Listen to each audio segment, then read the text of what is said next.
Good afternoon, everyone. I hope everyone's good. We're going to get started in just a minute at 1 o'clock sharp. Welcome, welcome. I hope everybody's having a great day so far. Happy Hump Day.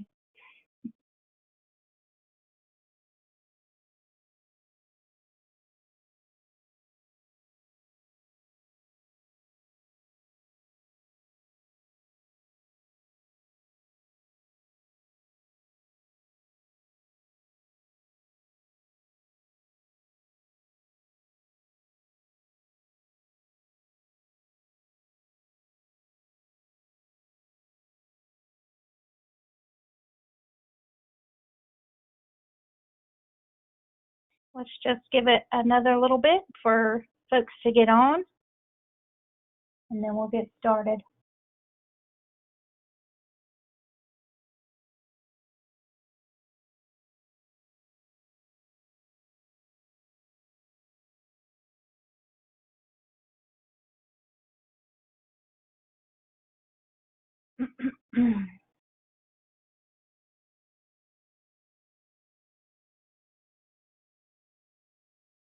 All right.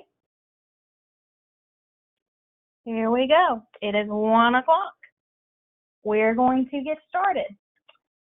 Good afternoon, friends and colleagues. It is great to have you today. Thank you so much for joining us for our Recycling Resilience Adapting to the New Normal webinar. Many of you are probably back at work now, or maybe you never left. And, you know, some of you are probably like me at home, hoping your cat doesn't jump up on your keyboard of your computer during this webinar. That's my current situation. Wherever you are, whatever you're doing, I hope that you are safe, healthy, and well. And we sure do miss all of you and cannot wait to get together again.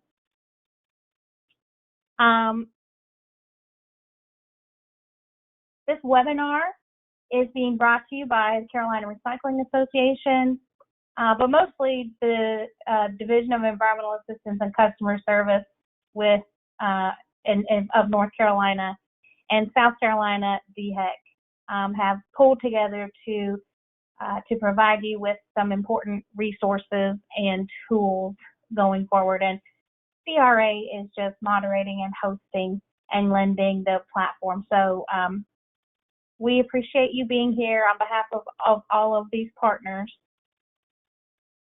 I'd like to take a moment to thank our sponsors, without which we really would not be here. We would not be able to do so many of these webinars and other things that we are doing. So thank you all for your support, your constant support.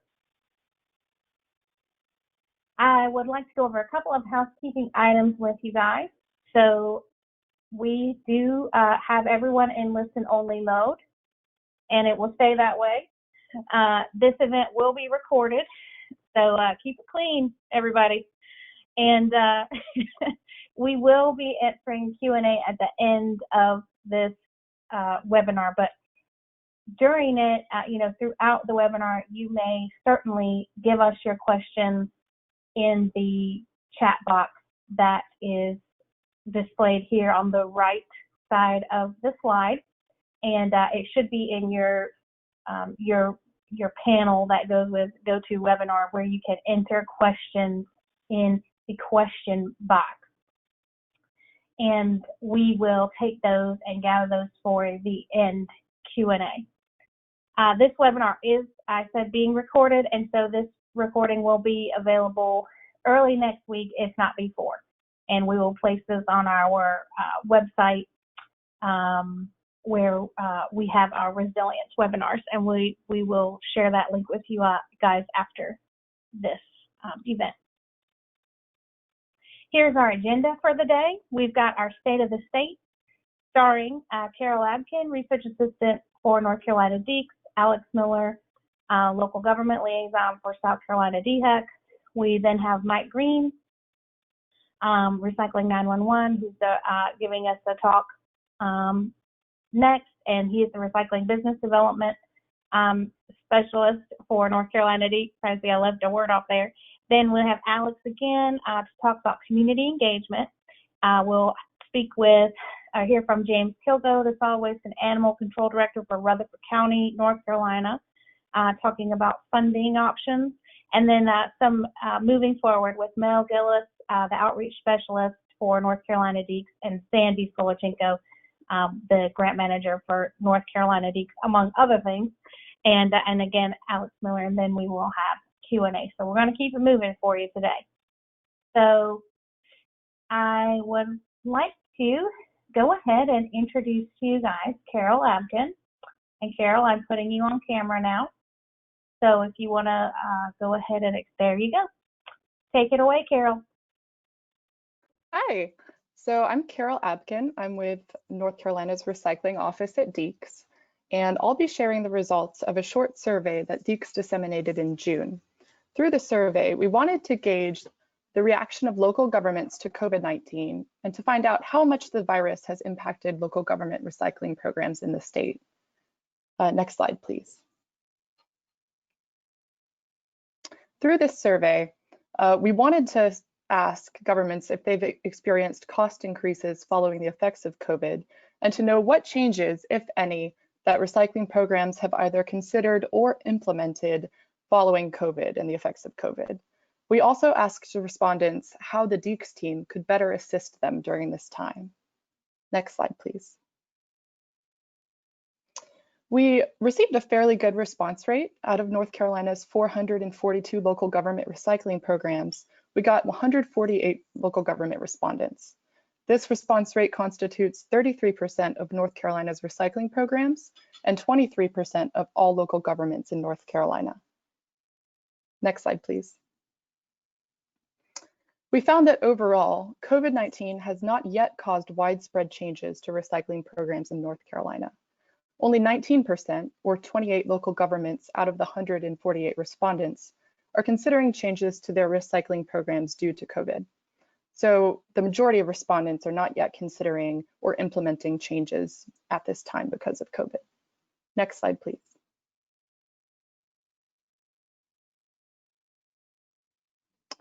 This graph looks at the breakdown of recycling program cost changes since the impacts of COVID. Over half of the respondents, or 61%, have not experienced cost increases to their recycling programs. However, 13% of respondents reported that their collection costs have increased, and 5% of respondents said that their materials recovery facility processing costs have increased. Additionally, 11% of respondents anticipate processing cost increases, and 14% anticipate collection cost increases. It's noteworthy, however, that these processing and collection cost increases may not necessarily be all because of COVID-19. It may be that MRF processing costs or collection costs were going to increase for some communities even without the effects of COVID. However, the virus may have exacerbated this issue as MRFs and haulers need to take social distancing measures and purchase personal protective equipment. And then there's also the effects of local government revenue shortfalls. Next slide, please. This slide shows a breakdown of the kinds of changes implemented or considered by respondents. Again, 19% of our survey respondents, or 28 local governments, reported considering changes to their recycling program because of COVID. As shown in the graph, 8 respondents reported considering or actually dropping a recycling program or part of one. Communities where recycling programs were already having difficulty finding markets for their recyclables, or who were facing budget issues before COVID, may have been tipped over the edge with the additional stress of revenue shortfalls from COVID response. For example, 2 local governments said that they may be stopping multifamily recycling, and 2 other local governments reported in their survey that they're removing glass from their commingled recycling. Another local government said that they may have to close a convenience center due to revenue shortfalls. 7 governments reported temporarily halting curbside pickup or the collection of special items such as textiles or bulky items or electronics from curbside. These changes seem to be geared to protect workers from additional contact with household items that could put them at risk of virus transmission. 5 local governments also reported another program change that's designed to protect workers from COVID transmission, which is reducing the number of employees riding in collection trucks so that the trucks can accommodate social distancing. A few local governments also reported either shortening or expanding their convenience center hours.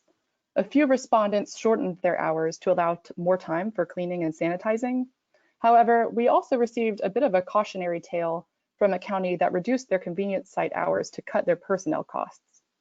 After reducing their hours, the county told us that their convenience sites were overwhelmed with increased amounts of trash and recycling, and also with trash being left at the convenience site doors after they were closed. That county has since reversed its decision and will be resuming regular hours again this month. So shortening convenience site hours may also cause more problems than it was intended to solve. Additionally, 2 communities responded that they've reduced their curbside collection frequency from weekly to bi-monthly in order to reduce their program costs during this extraordinary time. And 2 other local governments also responded in their survey that they're raising their recycling fees in order to maintain their current levels of service. Lastly, 1 local government reported that their contamination levels in residential recycling has risen a lot during quarantine, so much so that they've asked their recycling carrier to start cart tagging and to halt service until the contaminants have been removed from those recycling bins that were tagged. So it may be that cart tagging may be one way that local governments can sort of take advantage of people being home during the pandemic in order to change recycling habits for the better. And so thank you. This is actually the end of my slides, and I hope that this information will help paint a general picture of COVID response in North Carolina recycling programs. All right, thank you so much, Carol. We appreciate that. And next we have Alex Miller from South Carolina DHEC to give us an update about what's going on in Southern Carolina. Take it away, Alex. Okay, so I'm Alex Miller. You'll see my face several times. So I'm just here to give a brief overview first about the survey that we also sent out, similar to North Carolina's. Next slide. So this is just a brief overview from our fiscal year 2019 Solid Waste Management Annual Report. So we counted 122 programs within the state and 486,002 tons of solely residential recycling material. And this accounted for 35.8% of all recycled material within the state. The full report is available online at scdhec.gov/data reports, and a limited number of print copies are available if anyone is interested. Next slide. So similar to North Carolina, our survey was about the effects of COVID on the recycling programs and how local governments are handling that. We sent out the survey to 46 counties, all 46 counties and 87 municipalities with which we have contacts for. Next slide. So we received 37 responses, which is about a 28% response rate, which is pretty good. And it was from a variety of communities, so large, small counties and cities. So we posed 6 questions, and the last 3 were open-ended. The first question, have your recycling costs increased since COVID-19 affected the state around mid-March? There were 5 choices provided, and as you can see in the chart, most say there were currently no increase in costs. However, if we total the other choices together, so yes, there is or will be a cost increase that they know of, this makes up 22 of the 37 responses, which is about 59%. So that's telling us that costs are increasing around the state. Next slide. So these are just some charts I put together. It's a 10-year trend from our fiscal year reporting.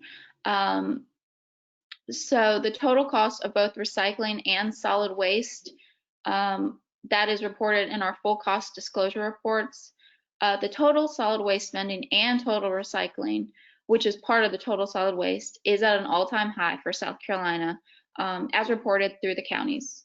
Oh, okay.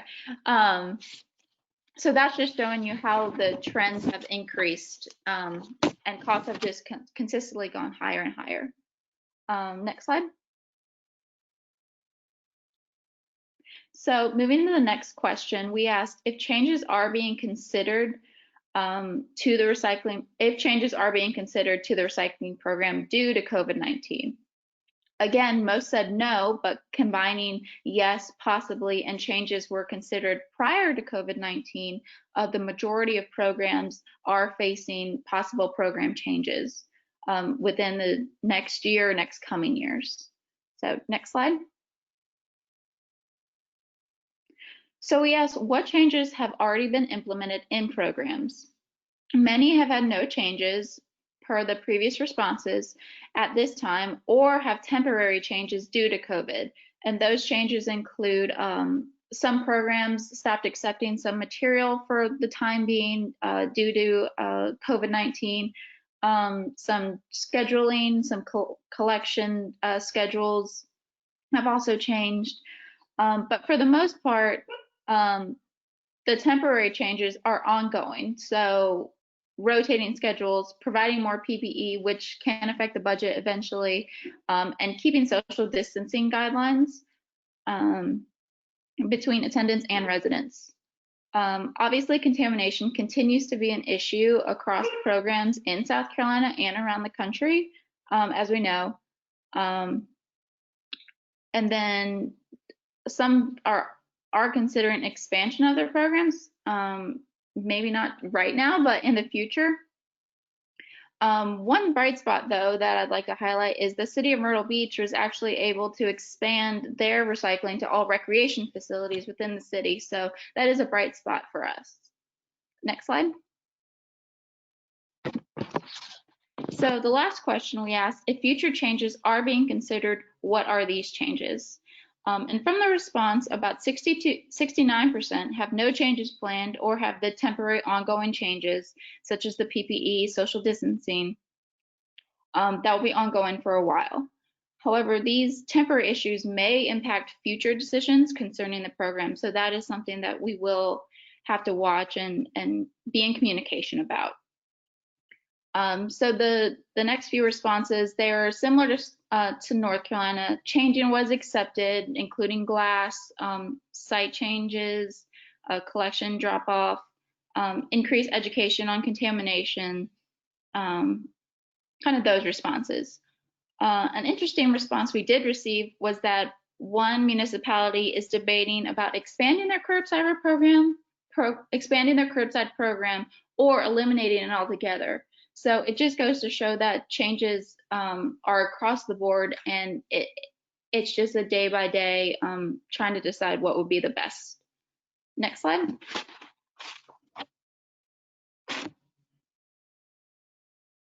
So I just want, sorry, I forgot that was next. So the biggest takeaway from our survey is that COVID hasn't necessarily impacted the operations directly that we've seen for the long term. However, that's not to say that increased collection or processing costs implemented on the local governments aren't due partly to COVID. So that could impact our local governments just going forward because of that. I still think that contamination is the biggest challenge, as we've seen both here, North Carolina, and across the country, because it'll affect what can be collected, processed, and sold, which affects the bottom line. And that's all I have, Mary.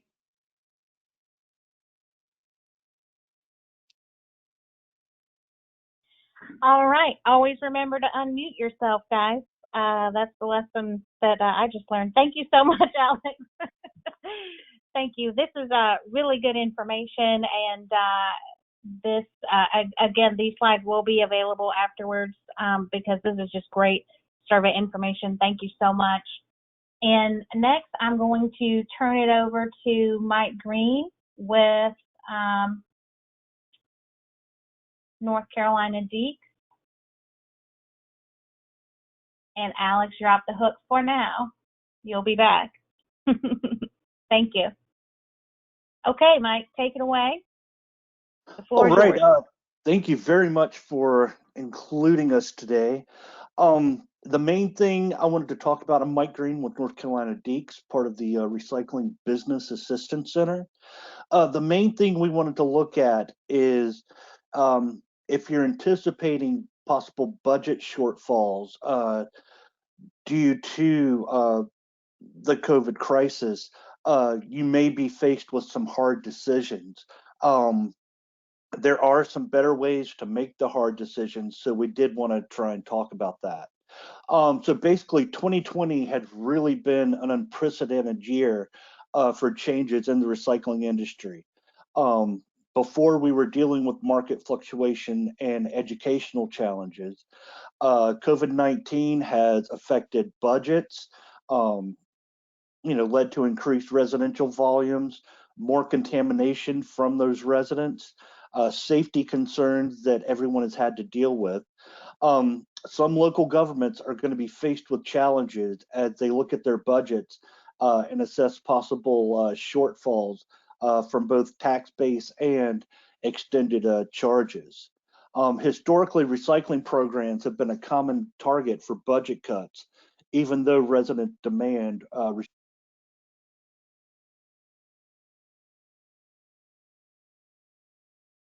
I hit a wrong button. Next slide, please. All right, so the best thing to do is try and stay ahead of any budget challenges that your program may be looking at. We presented some different options so that you can have kind of emergency scenarios ready to go. The important thing to remember is that cutting a recycling program does not make the items that went into the recycling bin go away. The volume and the cost to manage that has now been added to your solid waste budget. Next slide. So these recommendations are drastic maneuvers. We would never make these suggestions under normal circumstances in a healthy market. It's basically meant to be a temporary means to keep your programs intact until things calm down a bit. Any temporary changes should be clearly communicated to your residents to help them understand what's going on. The biggest thing to remember is that manufacturers in the Carolinas and across the country, they're still depending on recyclables to make everyday products like toilet paper, plastic bottles, and food packaging. Next slide. All right, so before you make any cuts to the program, you really want to try and look at increasing fees for recycling service. A lot of times, if you take a deep dive into it, you'll find that the per household cost would only be pennies per day to keep everything going. The Recycling Partnership found that 84% of people view recycling as a valuable public service. And a lot of those residents are willing to take on small additional charges to continue recycling service. Next slide, please. So one of the first levels you may want to look at is eliminating special collections, such as electronics or white goods. A lot of that you can try to change to drop site only.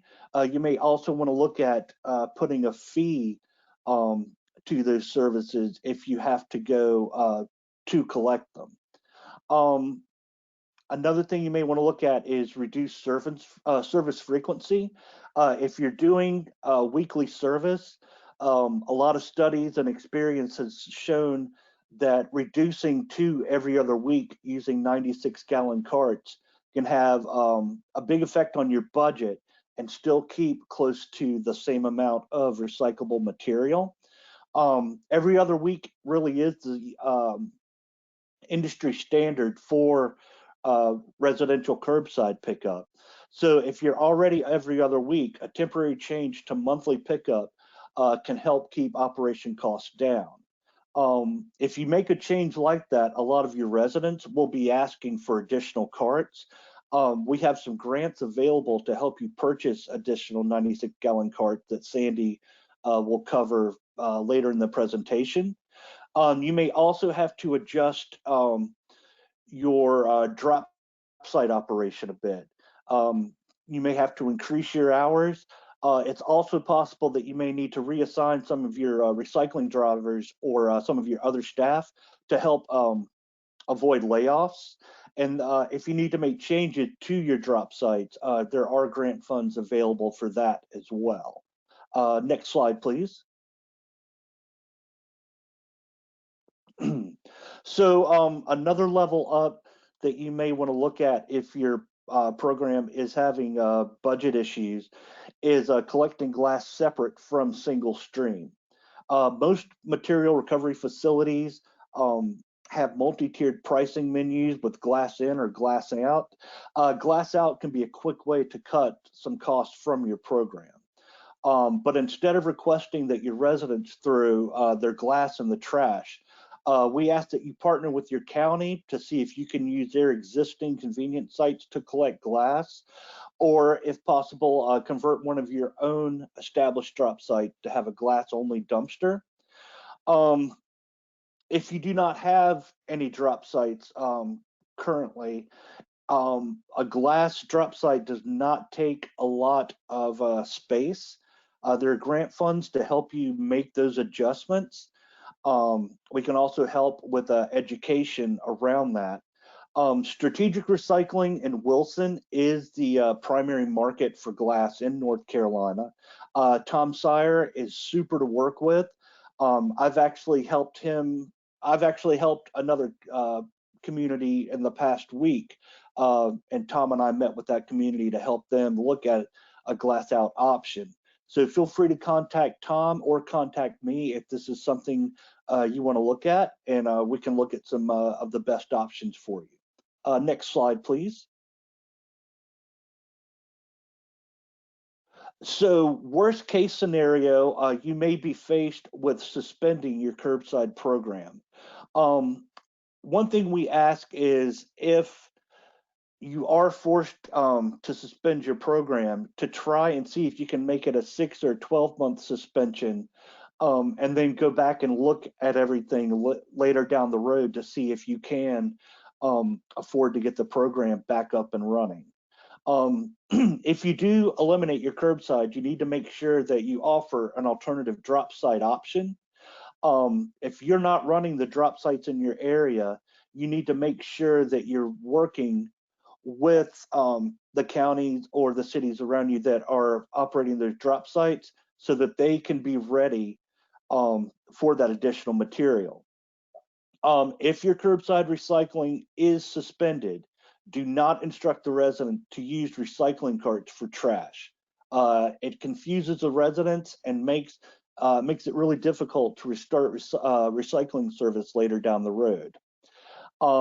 If all you're operating is a commingled drop site, it may be necessary to take a step back in evolution and go back to source separated temporarily. It's the most protection from market disruption. There may be additional work to help you find markets for the materials, but my group, the Recycling Business Assistance Center, we have relationships with different markets around the state and around the country. We can help you with that. There are grants available that Sandy will talk about shortly to help you accommodate the increased volume. Next slide, please. All right, so if your recycling program is completely cut, do not use clearly marked recycling carts for trash pickup. Using the recycling carts for trash pickup, it confuses the residents and makes it difficult to restart a recycling service later because they're already going to be in the practice of putting trash in those recycling carts. It helps with the whole myth that recycling goes straight to the landfill anyway. It jeopardizes the credibility of neighboring programs that were able to continue. If you do end your program, the responsibility is on you to remove the associated infrastructure from the community, and that includes the recycling carts. Recycling carts that were purchased with state funds, grants, cannot be used for trash pickup. Local government that decide to use recycling cart for trash collection will not be considered for future recycling grants once conditions approved. Next slide, please. So instead of looking at this as, you know, if you're forced to make cuts, instead of announcing it as a negative, try to put a positive outlook on it. And it's an opportunity for the public to help during these difficult times.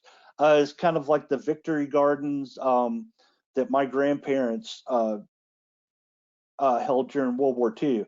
It's an opportunity for the public to be involved. Through the Recycle Right NC campaign, we found that a lot of the recycling public, they want to be involved, they're very enthusiastic, and you need to appeal to their sense of civic responsibility to help you get through all of these changes. Education is such an important piece of any changes that you may be putting to your recycling program. The public needs clear information on what change is taking place, why it needs to happen, when it starts, and how long it will be effect. Always remember, DEEC staff is available. Please reach out to us. We can assist you with a lot of these issues. We already have educational material designed. We can also tell you what's been working in other parts of the state and around the country. And one simple call to us or an email can save you months of confusion with your residents. I think that's it. That's it, Mike. That's all you got. That's all I got. Are you all done? All right. Thank you so much, Mike. We appreciate it. And that gives us a great segue into our next top section. And so I'm going to turn you off and we'll see you a little bit later and get Alex back on to talk about community engagement. Yay! Welcome. Go ahead. Take the floor, girl. Did you want to put me on webcam? Yes, you should. I thought you actually were. So let me try that again. There we go. Okay, thank you. There we go. Okay, I'm back. Okay, so I just wanted to take a few minutes to talk about community engagement. This is an important factor that can help support or even save a program in the community. Residents can provide powerful support for your recycling program and show your councils or your upper management that this is an important and essential service that is necessary to preserve. So this is my only slide. I just wanted to display kind of two examples that we have I know of in South Carolina.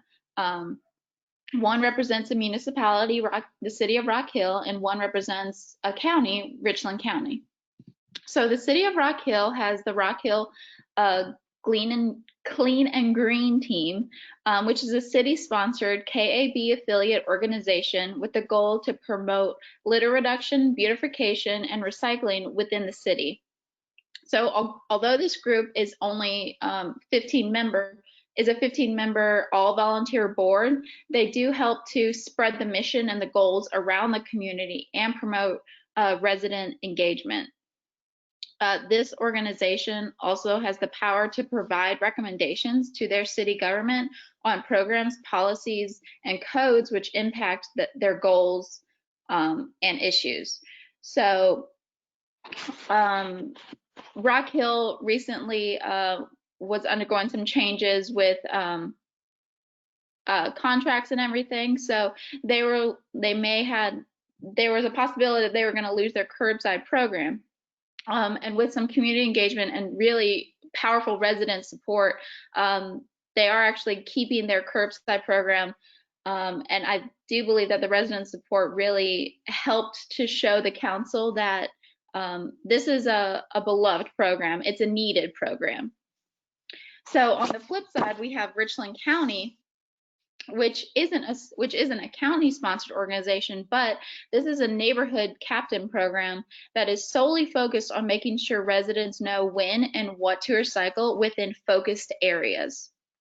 This type of engagement focuses on specific areas, the neighborhoods, but contributes to the entire recycling program because the captains show when the recycling pickup day is. So if people are busy, they forget which day is their recycling day. The captains post signs at the entrances of neighborhoods to remind the residents that today or tomorrow is your recycling day. Today is your recycling day. And the captains are available to emphasize the importance of recycling, but also to remind them what should be in the recycling bin. They're also able to be the go-between between the residents and the county recycling coordinator if there are any questions on recycling, what is accepted, why is this accepted, things along that nature. So it can really help in the contamination side of things. To let all the residents know what is accepted, why it's important to not put things in the bin, and why it's important to rinse and have clean product. So both of these exemplify types of community engagement just in different ways, but they both produce great benefits for our program.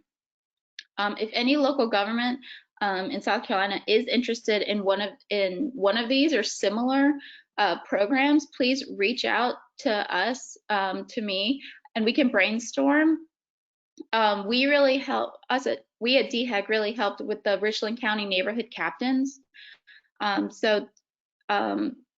Jackie at Richland said it's been a very positive program, and the residents really seem to be taking it in a positive way. So that's all I've got for right now. I'll be back in a little bit. Thanks, Alex. Okay, and so we're going to hear from Rutherford County, North Carolina, with our friend James Kilgo, who is the Solid Waste and Animal Control Director for Rutherford, because being Solid Waste Director just isn't enough. You also have to do animal control. That sounds tough. James, can you hear us? Yes, good afternoon, everyone. I want to thank y'all for allowing Rutherford County to participate in this webinar. COVID has changed our operation somewhat. Just to give you a brief overview, recycling numbers seem to stay about the same. However, our MSW household trash numbers have increased drastically during this time period. But let's talk a little bit about recycling. As we know, recycling has its own challenges with state mandates that ban certain items from landfills, increasing costs and contamination levels, to name a few. Recycling also has many positives like saving natural resources, increasing landfill space, and creation of jobs throughout our state. Rutherford County's point of view is we strongly encourage and promote recycling to our citizens and businesses. Rutherford County was faced with a situation. Our first initial recycling contract was signed in 2014, and it expires on June the 30th of 2020. So last fall, early winter, we sent out RFPs to have those back in time to work on the 2021 budget. Naturally, with COVID, the budget was not as easy to come by. A lot of Zoom meetings, go-to meetings to get that done instead of in person like we were used to. Just to give you a brief overview, our old contract, the MRF accepted all of our recycling materials from our county for free. They covered the transportation and processing, but the county did not receive any profit sharing unless the commodity stream reached a certain amount. Under the new proposals or our new contract, the MRF will accept all recycling materials from our county for $103.12 per ton. This includes processing and hauling. The county will receive a guarantee of $15 per ton, or 85% of the shared revenue. As you can tell, Rutherford County's cost for recycling has greatly increased. The key issue for Rutherford County is we operate our solid waste as an enterprise fund. So staff was faced with the challenge of finding a revenue stream to cover the cost of recycling. Our proposed solution was we would put in a $8 per year fee, and we will name it a recycling fee. This will be charged on the tax bill to all improved properties and units within our county. That was passed by the Board of Commissioners in our budget this year. So luckily for us, our outcome will be that all Rutherford County citizens will be able to continue to recycle as normal. Also, our recycling stream will remain the same to lessen confusion amongst citizens and businesses within our county. Again, thank you for the opportunity to participate in this webinar again. Thank you so much, Sure. James. Thank you very much. If you would, for questions after. And we couldn't get James on video because we need to upgrade the laptops and the computers in Rutherford County, I think, so we can get webcams. But this is an action. Yes, this is an action, James, right here. This is exactly what he looked like when he was just talking. So there you go. You're exactly now, right. Now, we are going to just go back really quick before we move on because I did skip our poll. Just got too excited. We're going to do a little quick poll with you guys to see what kind of situations you've been dealing with, similar to what we just talked about. And so you'll see it pop up on your screen, and you'll get several options, and you can just click right on that poll on your screen. So we're asking you, have you recently had to do any of these things to fund your recycling program? So just give a second, answer some of those, and then once we're done, we'll show you guys the responses. And while you're doing that, just know that we, Alex and myself and our Deeks folks are interested in your stories, like James's, like Rock Hill, that we have heard about what's going on. Wherever there is good leadership, where there is good community engagement, we want to know about it because we can share that back out with everyone else, and you can be a resource for everyone by just sharing those things. So let's see what we got. See if we got any more votes coming in. Got a couple more trickling in. All right, let's close it down and we'll show you guys what the results are. Let's see.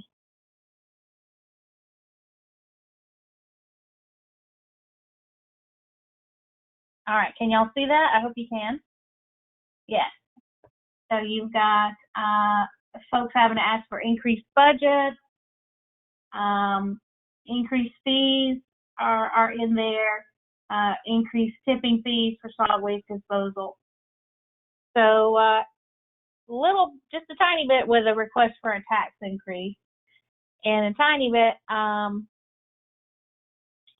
for implementing a solid waste or recycling fee. So that's really interesting, and you guys will get to share these. We'll get to see these after the webinar. We'll include those in the webinar recording. Okay, now let's see if I can't get back to the presentation.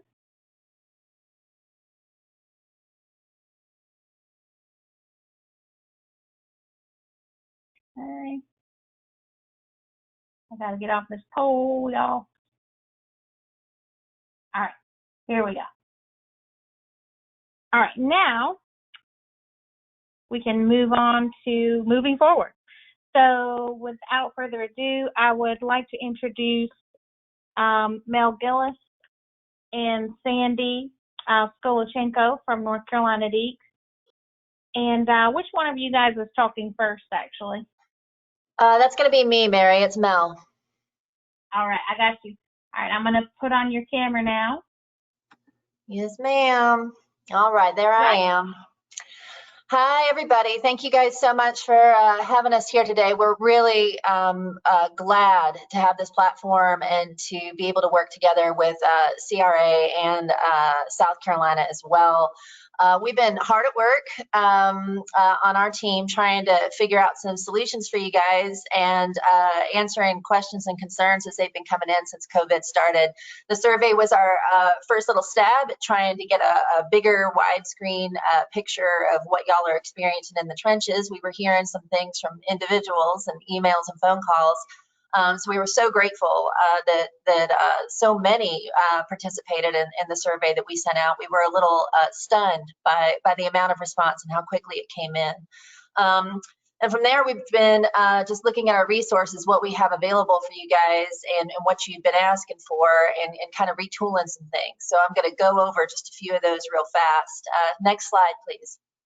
So for educational support, we've taken a couple of things that we already had bouncing around on our website and in the vault and have made some changes and additions to them. So one of those is defending recycling. Now, if y'all go to our Recycle More website or to the DEQ page, you're going to find the old versions of these. If you were trying to get the new ones up, it might take us a second because these things are hot off the press. So if you need them from us, which we're assuming you will, we're going to be sending out an email after the webinar so everybody can have access to the things I'm going to go over. And then they will be up on the website. But if you see the old ones in the interim, just don't worry about it. Just you can email me, or you're going to see them coming out in the email after we're all done here with the webinar. The first three things that we've got developed for y'all, defending recycling, the Recycle Right North Carolina fact sheet, and then the Recycling 911 document are all, that's a packet of information that we would suggest if you're looking at program changes, cost or services, anything at all, if the folks, your decision makers, if your citizens and residents are asking questions about these things and wondering how to get more involved, these three materials are going to be your best friend. So definitely read them yourself and then make copies and give them to whoever is interested in knowing how to move forward during these unusual times. Next slide, please. So defending recycling, we've had this one for a bit since the Recycle Right campaign last fall, and we just retooled it and moved some things around. This particular document is basically made for responses to common recycling objections that you might hear from elected officials or maybe even from residents, folks who are potentially opposed to recycling or think that somehow it doesn't matter. Most often we hear things like, you know, recycling isn't mandatory, or we don't have the budget for that, or it isn't profitable, landfilling stuff is cheaper. And this particular handout addresses all of those things in a very concise way. So if you need some answers to those harder questions or assertions that come from folks in your community, especially your decision makers, this is a nice go-to to hand them and also to know these answers so you can just rattle those off if you're in a big meeting where some big changes are being considered. Next slide, please. The fact sheet is a summary of what is happening with recycling over the last couple of years, why it's more important now than ever to keep a strong recycling program, and how to support that recycling program moving forward. All of those things are covered on this fact sheet. It's a front and back one-pager. The sections on it are the important recycling truths. These are the basic benefits to recycling, that it creates jobs, returns resources to beneficial use, those sorts of things. It also has a summary of the current stressors on the recycling industry, including a little bit about COVID-19 and how that has affected solid waste management. That we had operations that we had to modify for worker safety, that the recycling volume moved from primarily commercial to residential, and in so doing, we have a lot more contamination is what we're hearing from y'all. Also, COVID-19, another big change was that it gave us some budget shortfalls due to decreased tax revenue. There's another section on the fact sheet about actions that are needed now. So this gives you some strategies for dealing with whatever the programmatic changes are that you all might be facing, including, of course, considering increasing those recycling fees, just like we've talked about in this presentation a little earlier. There's a bit in here too about the true cost of recycling. So some actual facts about how this is not a free service anymore. It's an investment in job creation, and that there's that it's a valuable public service that the community really asks for and expects at this point. Just like they do funding for schools or highways or any other utility. Also, there's a summary of recycling by the numbers, so some hard facts for you guys to be able to share with folks who maybe are considering why recycling is important or not important. Next slide, please. This document is the summary document of all of the strategies that Mike went over a little bit earlier. So this is what we're calling Recycling 911. It has all of the potential considerations that you guys might have summarized here for you as you're looking at potential program changes, and they're leveled in order of severity. So we start off with some easier to make alterations to your program, and then from there it goes to things that are more drastic, like completely cutting your program and then removing your recycling bins. So we created it so that when folks read it, including your decision makers, elected officials, whoever, they have this idea that there's a continuum. We don't have to just jump to cutting a program. There's a lot of other strategies that we can consider before we get to that kind of drastic sort of situation. Next slide, please. We wanted to just gently remind you that we have customized recycling outreach materials and an order form for you to fill out if you would like to. If you need brochures, signage, cart decals, away from home signage, also billboards, bus ads, anything that you might need for print. In addition, we've just developed a full suite of compost materials. If you are encouraging your residents to start backyard composting, or even considering, we hope you are, some sort of collection or pickup or a site where you folks can bring their compost, we have all sorts of educational stuff to support that. So if you need that, we have design services. We do not print these materials for you, but we will design them with your logo on them. We can brand them the way that you need to for your community. And you just fill out this form, you get it to me, I'll ask you a bunch of silly questions, and then from there we pass it on to our graphic designer. She takes care of things, we get it back to you. That process generally takes a couple of weeks, sometimes a little bit more. So if this is something you're interested in, please reach out or fill out this form. Next slide, please. Good. All right. And this is another gentle reminder of our social media toolkits. We have these up on the DEQ website. We have two new ones. One is for compost, like I just went over. So we have a whole set of compost social media posts that you can put out there with the associated text. So the graphic with the text that can go along with it. We are seeing a big rise in interest in compost with so many folks staying at home. And also we have a Do Your Part series that was specifically designed for COVID-19. This is again appealing to folks' interest in civic responsibility and letting them know that there are certain things that we really need them to keep out of the recycling bin right now and go into the right place, which is generally the trash can or the landfill. We are also emphasizing in this series of posts that there's an uptick in certain kinds of recyclables, toilet paper rolls and cardboard boxes from Amazon, and that we really need those things to make things like more toilet paper. So this is a specific series of posts just for this current situation that we're finding ourselves in. And I think that's it. From here, I believe I handed it off. Oh, there's this. Okay, finally a little summary of who we are and what we do. So sometimes, we talk about how we offer technical assistance, and that can be a little bit vague. I like to really get into the nitty-gritty about what sort of services at Deeks we do offer to folks. So we can help you with your contracts if you're looking at reviewing those. We can help you in considering some ways to reframe the services that you're offering. We've got assistance with looking at your budgets and maybe how to switch those up a little bit. certainly, we can always offer backup help on talking to your elected officials. And sometimes folks even call us up and say, hey, we need you to come out to this next meeting, and let folks know why the decision maybe that they're considering is not such a good one, or why we need you guys to lean in another direction. So we're happy to help with that too.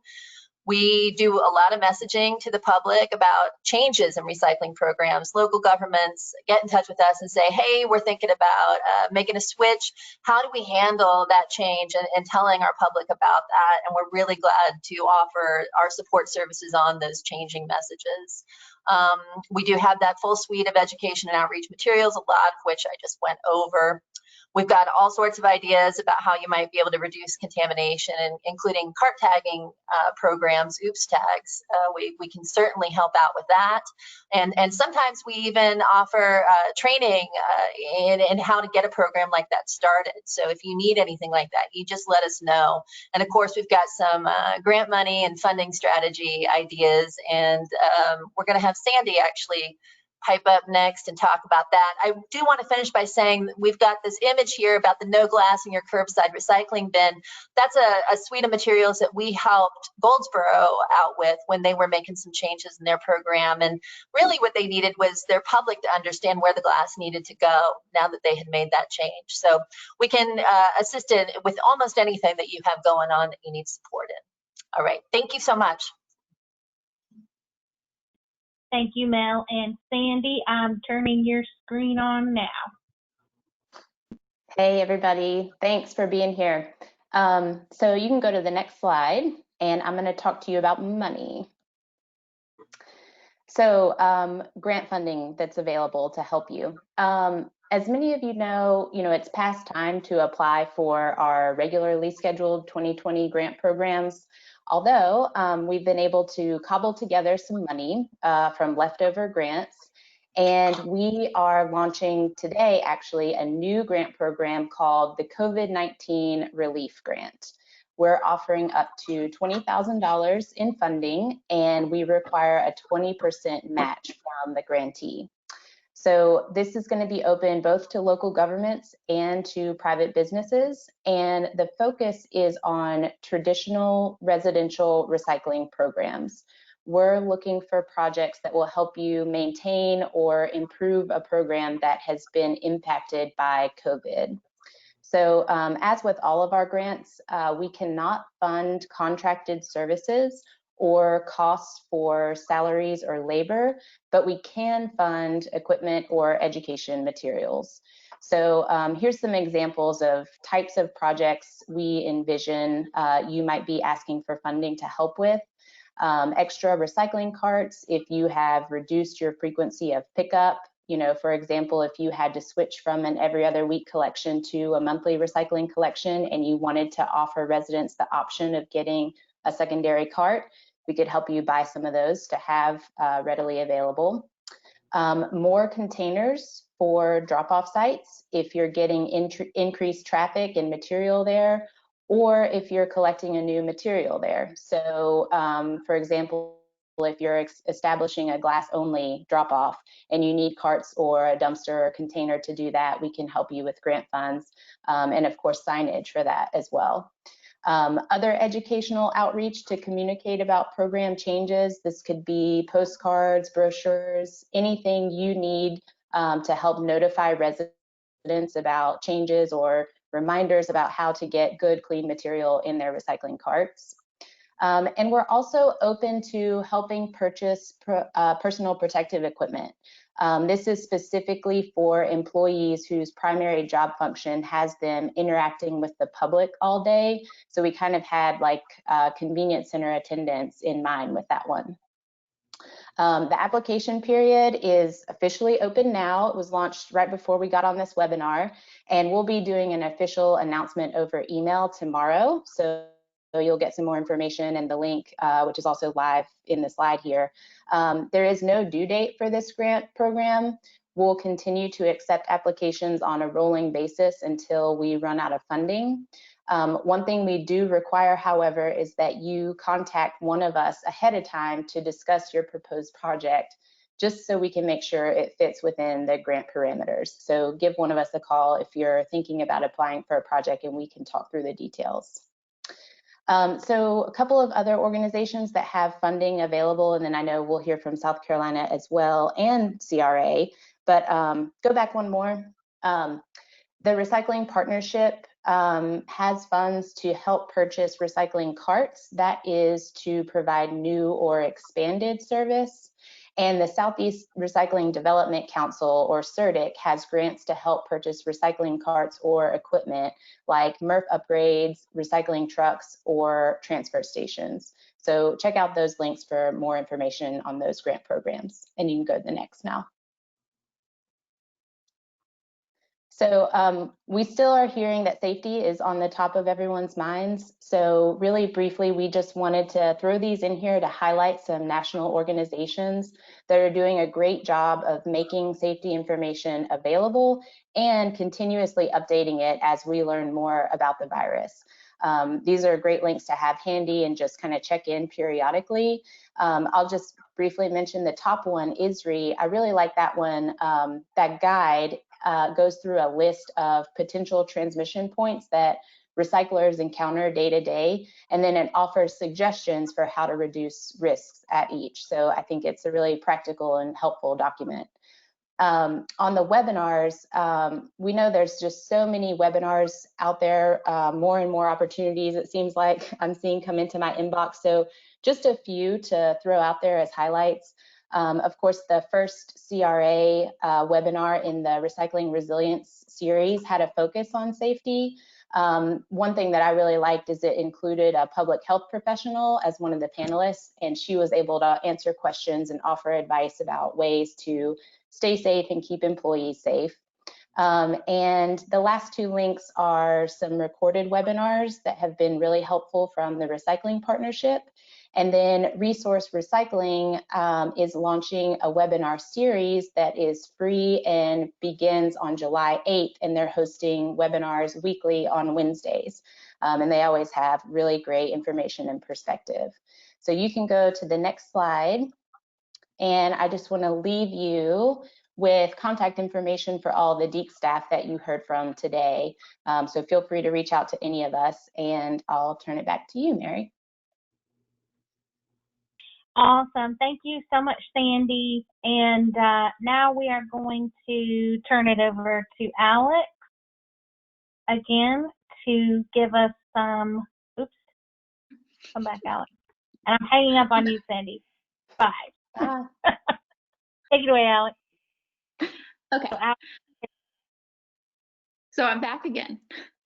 I just wanted to point out that some of the slides that Sandy and Mel had also apply to South Carolina. So all of those resources on COVID, everyone check those out. And also the outside grants are also available to South Carolina. So if you could, next slide. So specifically from our office, we have resources specific for local governments. We of course have our grants program, which include waste hire, used oil, and solid waste management. Those are due July 1st. Repeat, those are due July 1st. So that application the application due date was extended because of COVID. If you have any questions still, just contact the grants staff at swgrants@dhec.sc.gov, or you can contact me and I'll get you in touch with them, but please apply for those. We also provide technical assistance similar to what North Carolina has. So program assistance, that's everything from we can help you reframe your program if you have to adjust to what you're collecting. We can provide budget assistance, strategies to reduce contamination, which also goes along with our Recycle Right campaign, and any help you may have with that. We also provide attendant training. I do the training myself.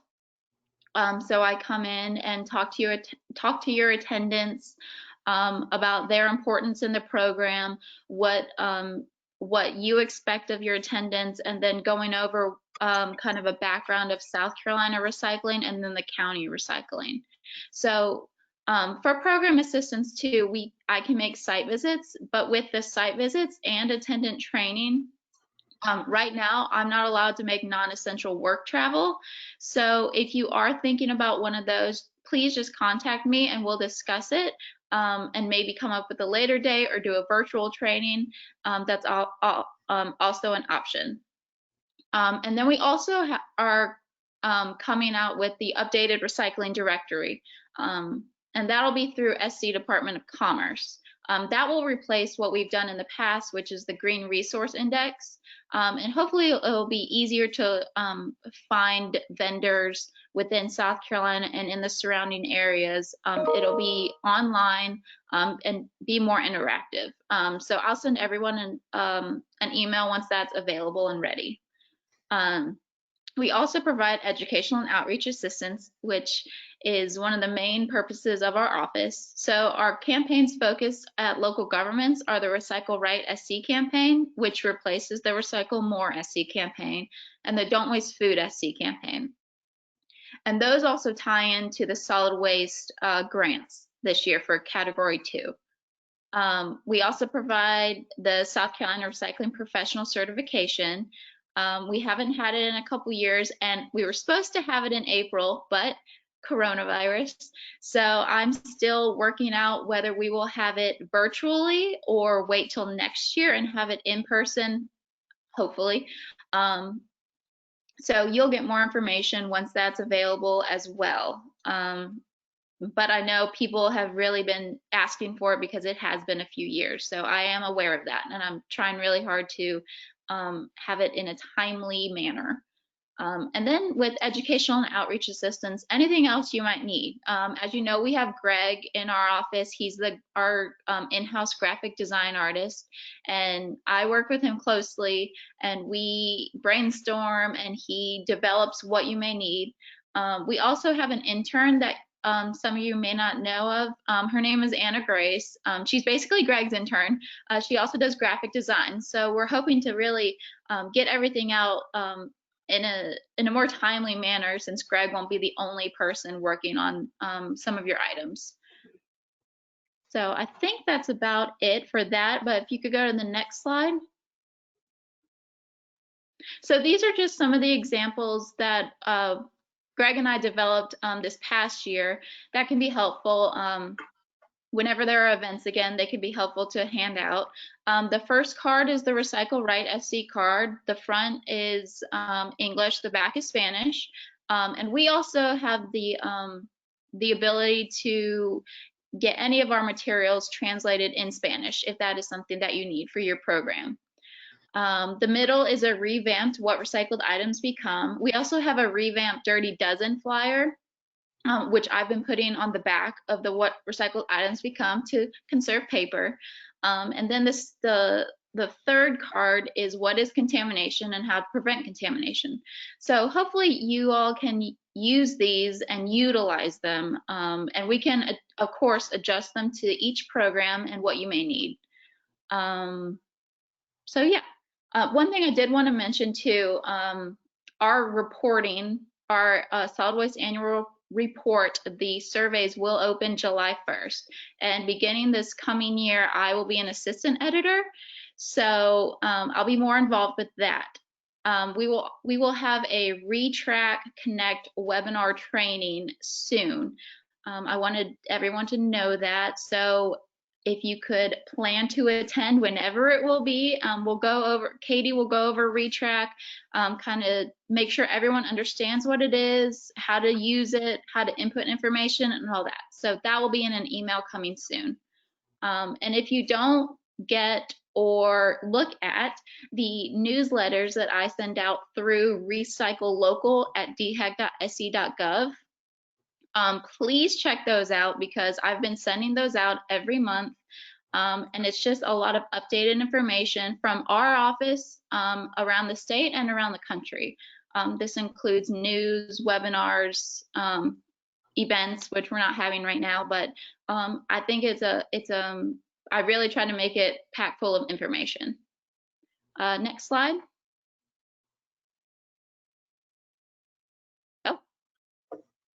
Oh no, it didn't make it.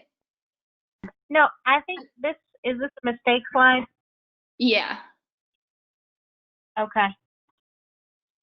This is the last one I have for you. We might be missing one.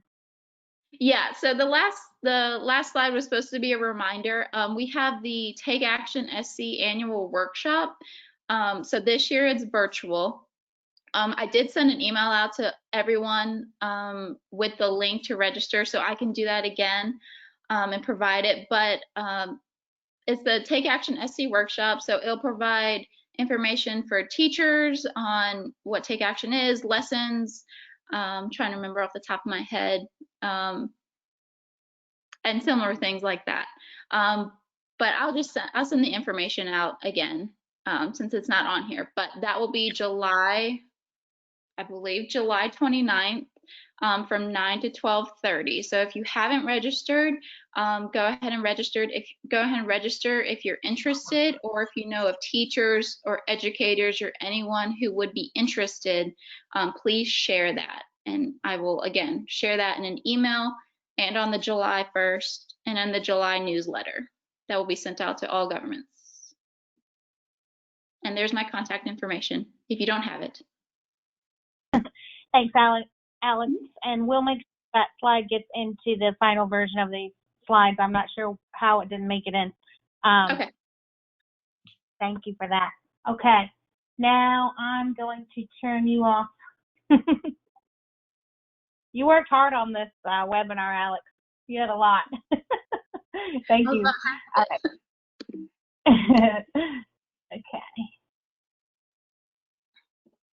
Okay. And I'm just going to talk briefly because I want lots of time for Q&A. I'm going to just talk briefly about some CRA resources to go along with all of the ones you've already heard about. And you know, before I go into these, just make sure you go ahead and give us your questions because we will have some time for Q&A.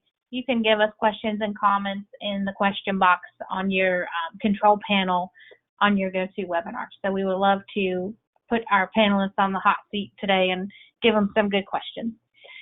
So,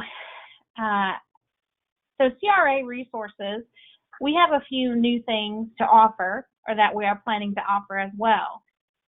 We have been awarded a U.S. Department of Agriculture grant that will help pay for outreach materials, printing and distribution of outreach materials for small cities and rural communities. So the criteria is that a city is defined as a small city by the USDA, not by us, for this grant. And that is 10,000 people or fewer in that city, which we have quite a lot of in the Carolinas. And then rural communities, so basically counties unincorporated. So this funding is exclusively for those communities who need it most, and even, you know, regardless of if services are being provided by a private hauler or the local government, it doesn't matter. But the funding goes directly from CRA to purchase these materials directly and fund the distribution. So it's not a grant that that we would fund the community directly with a check, for example, for them to print their materials. We actually do all the work. That's part of the stipulation of these grants. Nevertheless, you know, this is going to inject a good amount of money into education and outreach in these communities, and we're really excited about it. The funding also helps pay for conference attendance and travel scholarships. So we have enough funding in there for 20 scholarships for the conference, for the upcoming conference. Now, in the event that something happens, that money may have to be channeled elsewhere or forwarded to another year, but we're keeping our fingers crossed that everything is going to go on as planned in March of 2021, and we will have great scholarships for folks for the conference, more than we've ever had before. We're also planning to invest in an online community. This is really a very, very nice website platform basically that is more interactive than what you've seen in the past. It has a much more sophisticated member directory that you can search based on a lot of different criteria and pull up different lists of vendors or communities that you can then download easily. It'll also have a map, so it will have market maps and program maps, whatever we want to put on it, we can map. And then we'll also have topic-based forums and groups.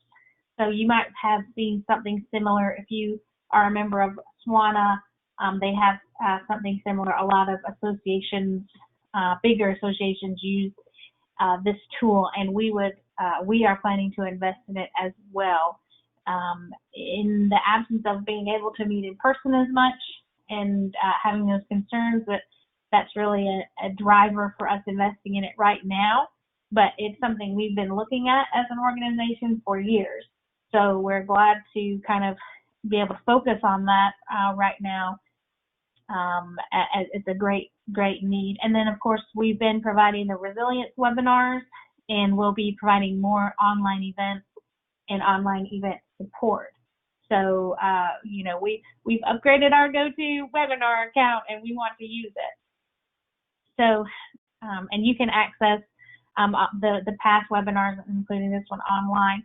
Another thing that we didn't include in this slide, but probably should have, is that we are planning to create a form letter that is appropriate for elected officials and communities that we can send to communities in support of recycling to decision makers.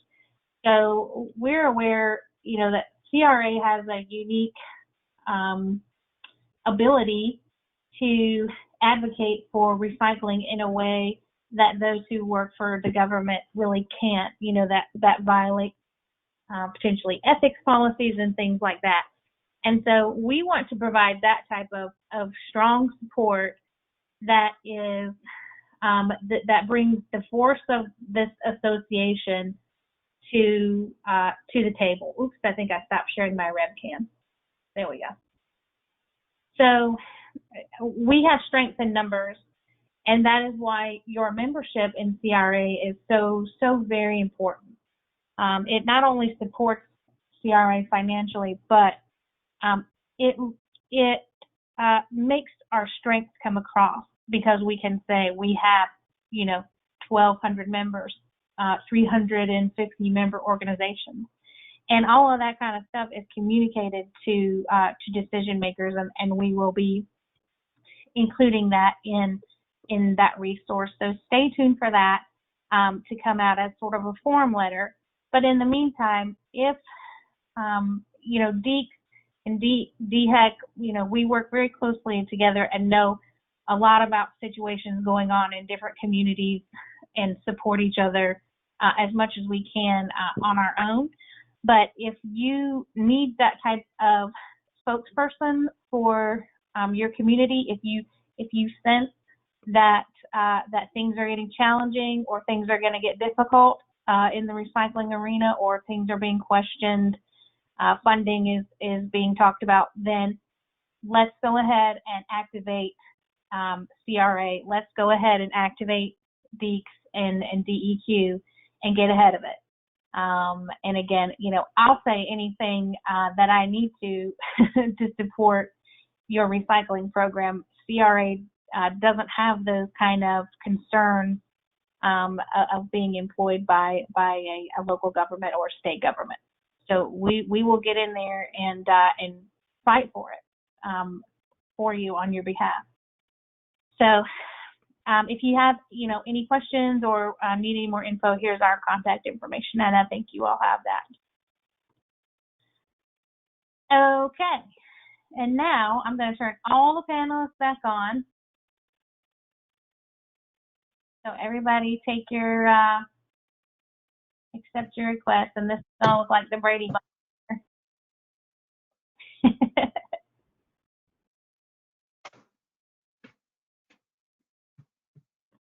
All right. We got almost everybody back.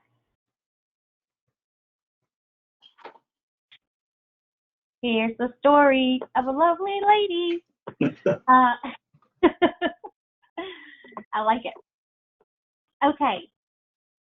So we kind of have a lot of questions across the board. So before I go into these, is there anything that our panelists would like to kick off and say that you felt like you missed or want to reiterate from your presentation before I go into this? I do. Sure. Yes, Alex. I just want to emphasize that if your program is having a problem, please call or email me. Please, please, please. I want to know before it happens instead of after it happens, so maybe we can help.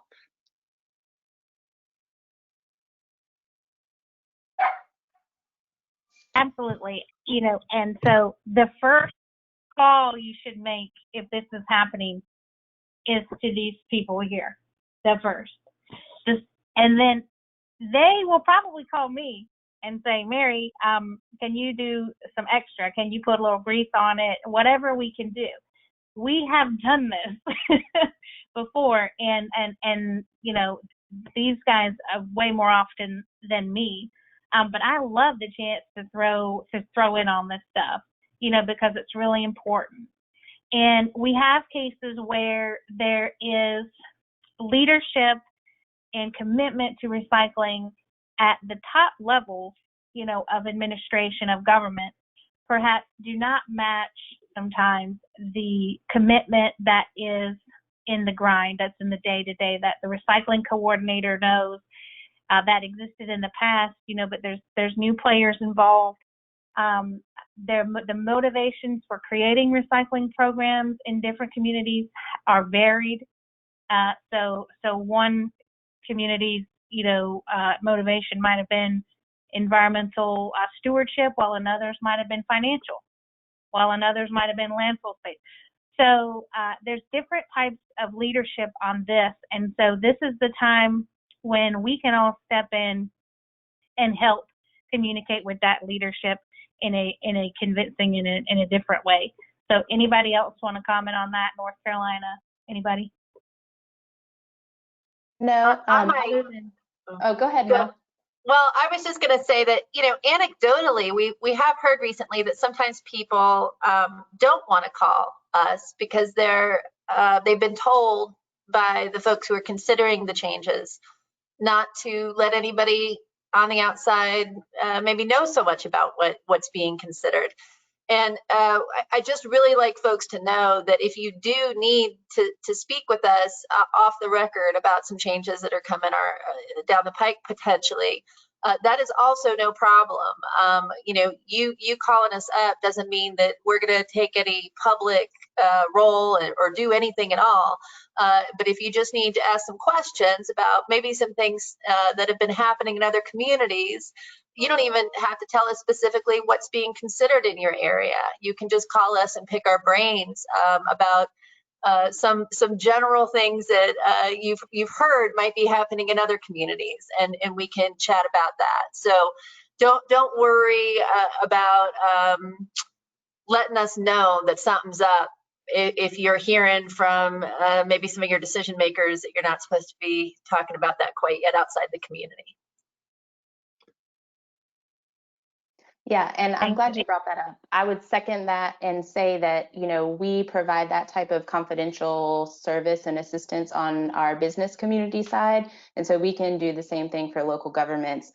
And the only other thing I was going to say is, you know, we have developed, you know, this suite of options that may provide you some opportunities to avoid getting rid of a recycling program altogether. But we completely understand that these situations are not one size fits all. When you're looking at budgets, it's not one size fits all. I feel like every 652 local governments funds programs differently. So that's why we really encourage you to call and talk to us, and we're happy to sit down and dive into the details with you. So thanks. Great, thank you guys. We've had a couple questions about all of the brochures and the materials that you presented, Mel, about those being available on your websites for download and use. Do y'all want to speak to where folks can find that, or how we're going to address that? Yeah, sure. If you need the form to order outreach and education customized materials, the form for that, if you need our graphic design services, is located both on the DEQ website, and we included the link to that on the actual slide. And the slides will be available, but it's also located on our Recycle More North Carolina site too. So you can find it in either place, or you can just, write to me, mel.gillis@ncdenr.gov, no problem, and I'll just send it to you. So that's that for the, is that the question, or was it about other materials too? Well, also the South Carolina materials as well, how to access this. So it is available on our website. I know it's a little hard to find, but it is available on our website, or you can always just email me or email Greg if you have his email as well. But we have all of those. We have them digital and we have them in print in office as well. Okay, great. And Mel, the resources that you also presented for decision maker communication and all that good, wonderful stuff, that is also on the Recycle More website. Yeah. Unfortunately, no. So the recycling fact sheet, the Defending Recycling 911 are 3 materials that we have just overhauled in-house, and it takes a second for us to get those up and available on the website, unfortunately. All 3 of those, if you need them, we're going to be sending them out to folks after this webinar. So there's that. You can also, again, just write to me directly and I will get them to you. I think those are the 2 best ways for now. So we'll be emailing them out, and then also you can just get in touch directly with me. Okay, great. And a couple folks wanted to address food waste and what may be going on there. It's a little bit off the topic, but I wonder if y'all could address that. Yeah, it's not off topic at all. I think this is completely one of the things that we are seeing arise as part of what happened with residential waste in the wake of COVID, right? People are at home more, they're cooking more, they've also got they're suddenly noticing they've got more yard projects, and they're starting to think about composting. So this is just part of something that we think has been coming for a while anyway. It's one of those trends. We already were talking before COVID that we thought the year 2020 was going to be the year of compost in terms of the kinds of materials that we were going to want to get out to the public. And of course, food waste is just, the larger context around the compost pile. Whenever you're doing compost education, of course, you're educating about the food situation as well. So we did our best to put together a couple of social media posts around all that stuff, and then also create actual educational materials, handouts for folks about how to do a backyard compost pile. We also have educational materials for any municipality that is considering a curbside compost collection, or having a collection site at maybe one of their drop-off sites. So we've got all of the educational materials for all of that. We think it's really important. It's especially important to be talking about it on social media right now. Okay, and Alex, you want to address that? Yeah, so we have our 2 gurus in the office, Ada and Amanda, who manage the Don't Waste Food SC campaign.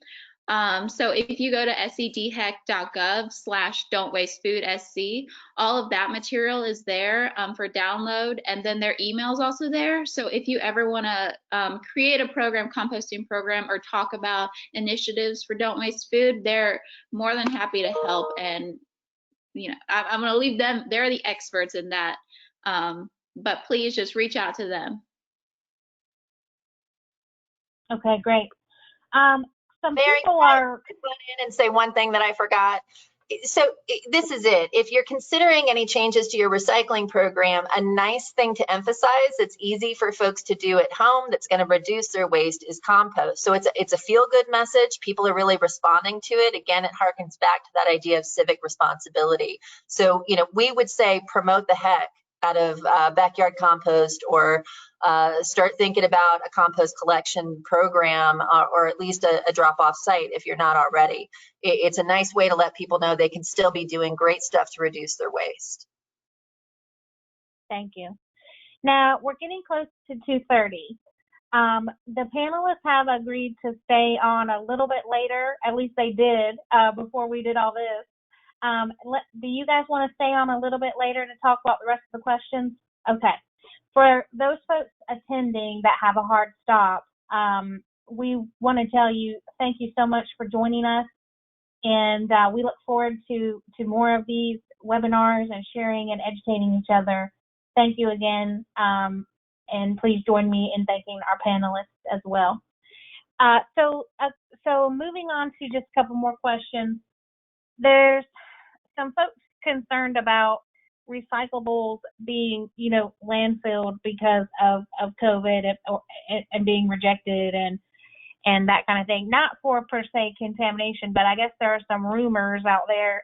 The old oh, they're landfilling your recyclables anyway thing. Yeah. So I wonder if y'all could address that, and that might be a good opportunity to talk a little bit about markets and demand, and no, this is not, probably happening in most cases, but if it were, have you heard of anything? So I'll just start out. So I would just say, if due to COVID, just be open with your residents, because we did have to have some programs. They were sending everything to the garbage, and that was just for safety concerns on their part. So if that is the case, make sure you're open and clear with your residents that this is a temporary issue, and that your recyclables do not always go to the garbage. I think it's very important that it's just a clear message. But then also, it all goes back to contamination. If it's not recyclable, it has to go somewhere. And why isn't the material recyclable? It's because it was contaminated.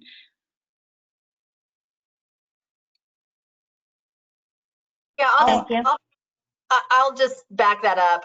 For 2 seconds, I 100% agree with that. And, this is one of those revolving rumors, right? There will be a couple of programs that have to make some decisions. We saw this also when the markets were in trouble for a little bit there with what happened with the national sword in China. And so you get a couple of reports that recycling's being landfilled, and so, that's accurate for a couple of places, and then all of a sudden it's all the recycling's going to landfill, and always has been. So I agree with Alex so much. Just let your folks know, yeah, maybe that had to happen for a second because we were in an unprecedented situation, and everything is back up and moving the way that it should be. Yeah. Sandy, it looked like you had something to add. Well, I'll just add real quick. At the beginning of this outbreak, when everyone was trying to figure out what was even going on and were recyclers able to stay open, we tried to have a pretty frequent and honest conversation with our MRFs across the state to make sure they were still able to stay open and keep their employees safe and keep recycling things. There were maybe 2 that had to hesitate for a minute and figure things out, but every one of them stayed open and continued to sort materials and sent them to market. And on the backside, we're hearing from markets that the residential recycling stream is so important right now because that commercial stream is gone.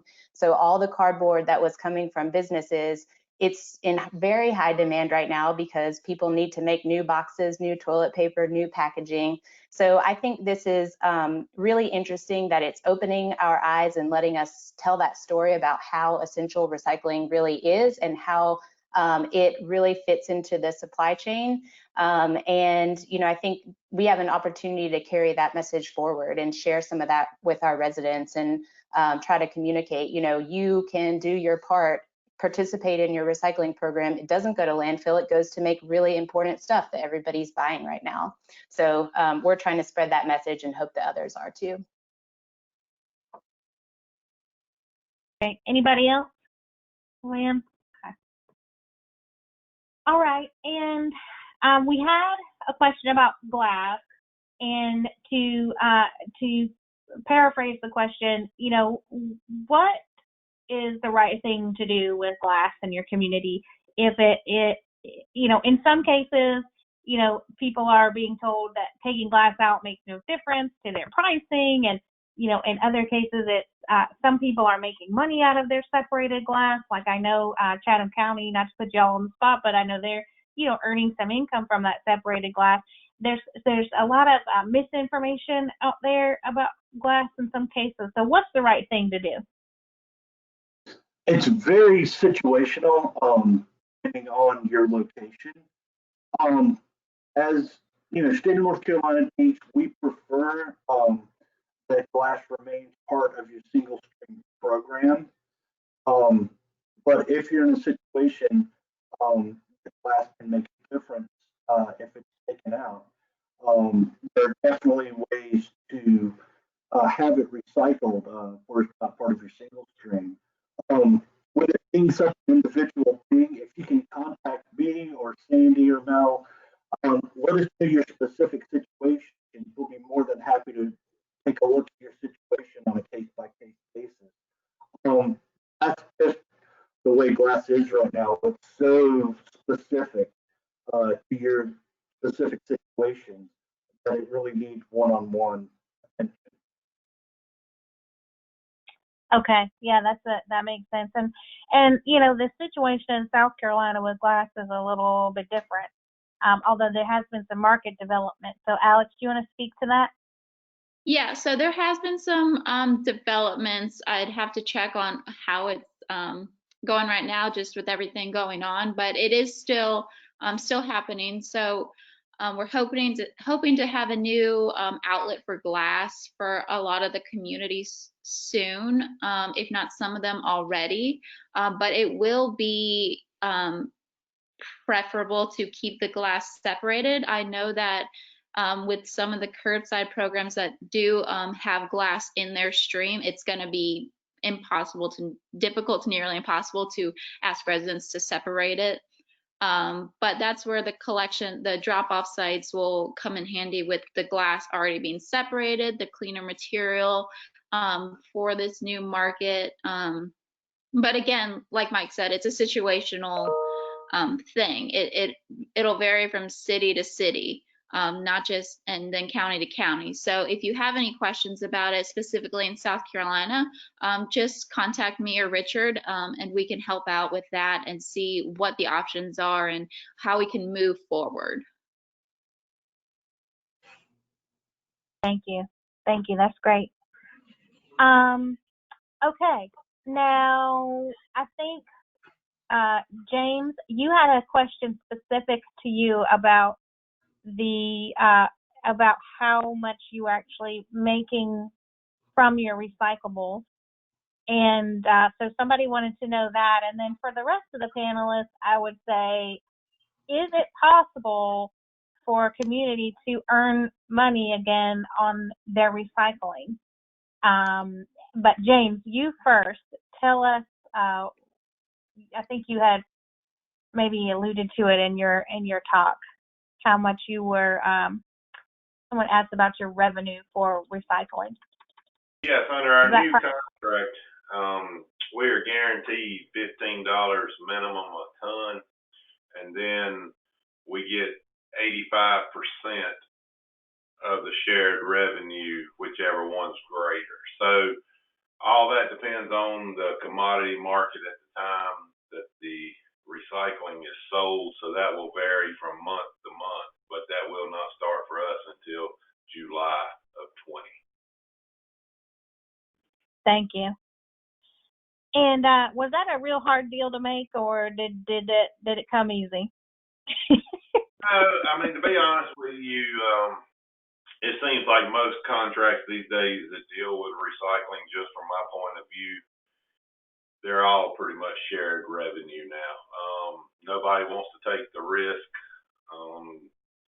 the MRF or the county or whatever. And it seems like just in general, most of them have a shared revenue, or at least a minimum per ton on your contract. That's what our proposals revealed to us when we sent them out. Shared revenue and shared risk. Correct. it's truly it's a unique partnership that is, really dependent upon forces that are outside of both parties' control. And so, it makes sense to share that risk. I think when times were good, we let things go that maybe in retrospect didn't work. And now we're kind of realizing, we're all really learning as we go, aren't we? Realizing what can happen and what we need to protect ourselves against. Anybody else want to comment? I can throw some numbers at you if you want. So in one of the documents that Mel kind of gave an overview of, our Recycle Right NC fact sheet, we talk about this, the cost of recycling. It is a service that you're providing to people, and just think about it, you're going to their house to go pick up their stuff for them. So there is a cost associated with that. And on the processing side, like once you get it to the MRF, not even thinking about the cost to ride around and collect it, when you get it to the MRF, they have a cost to run their equipment and pay their employees to sort the materials and pull out contamination. We're hearing that that cost to them is $70 to $100 per ton.